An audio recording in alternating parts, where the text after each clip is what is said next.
making cheesy shrimp and grits. Heat up your pan. Boil some broth and water.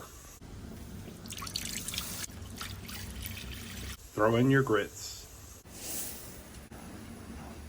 Move grits to a lower temp and then cover. Cook your bacon.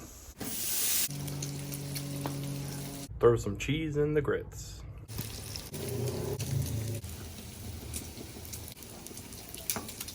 Add a shallot. Throw in some garlic. Add your shrimp. Toss in some sun-dried tomato. Add a little chicken broth. Put your shrimp with your grits.